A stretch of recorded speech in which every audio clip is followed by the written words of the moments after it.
So when I went back to him, I realized that that was the unsolved mystery.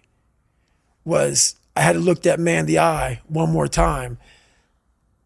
Like how I studied that Navy SEAL talking shit and lying, I got it from this part right here in the book.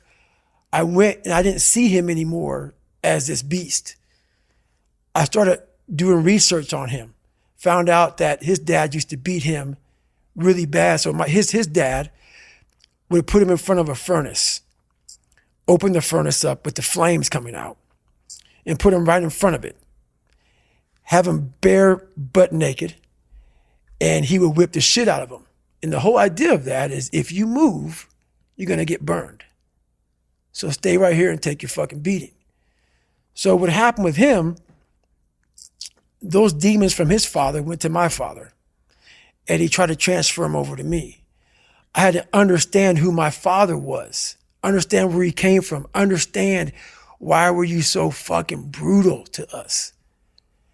I got my answers, took those answers, and made myself better from the answers about him. And so that's why it was necessary for me to go back. I was looking for an apology, so then maybe I could just go be a loser and understand that you fucked me up. Why would the apology make you a loser? It would make me feel vindicated. Justified. Yes. Like, man, you did this to me. I can go be a loser now. My failings are okay. This okay. Yep. Because you did this. So I was looking for that. And when I went there, I realized, because this voice in here was saying, it's not your dad's fault. And I'm like, nah, man. Because this voice over here always said, it's your dad's fault. This other voice started tuning in, was loud, started getting louder. The more I drove to Buffalo, was saying, you get to face a lot of shit, young man. You got a long journey ahead of you, because you're going to find out that while your dad did a lot of shit to you, you're going to have to fucking make it on your own. And the voice got louder and louder and louder. And by the time I got to that door, and by the time I was leaving that house, instead of me feeling sorry for myself, I started to do a live autopsy. Because a lot of people, when you die, they figure out why you died. They figure out how you died in the autopsy. But we never do a live autopsy to figure out why we're dying while we are alive. And I was dying. I was living every day, but I was really dead. And so I figured it out. And once I figured it out, I was able to reborn. I was able to be reborn. What we see is this pattern of generational trauma. Mm-hmm. Your grandfather to your father to you, mm-hmm. father to son, just being passed on. Mm-hmm. Is this part of your mission to be a circuit breaker, to be a dam, to stop this trauma from moving forward into the next generation? 100%. But with people, I'm trying to build people up. I'm trying to armor their mind. I'm trying to get them the belief, because this world we live in is tough.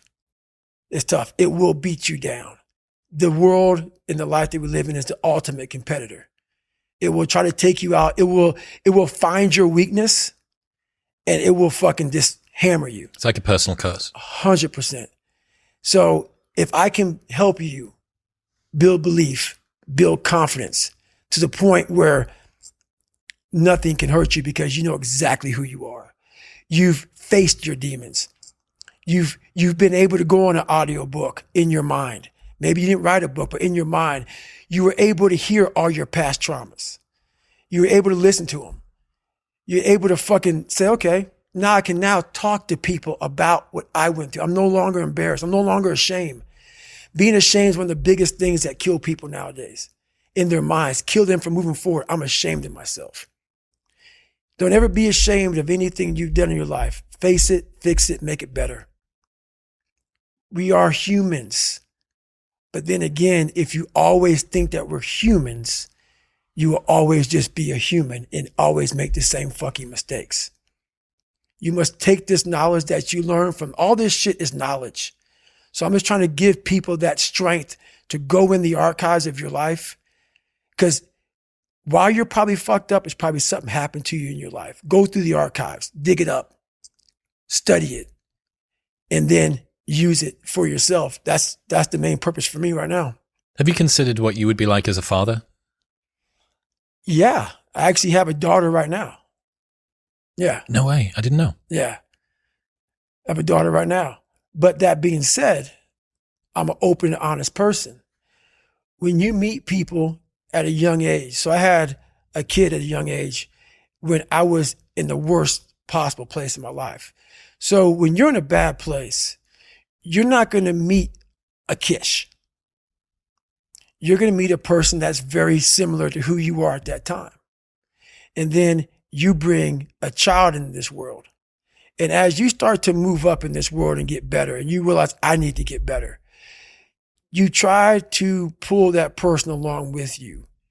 A lot of times they don't want to come where you're going. And it creates a bad environment. So that's where that is right now.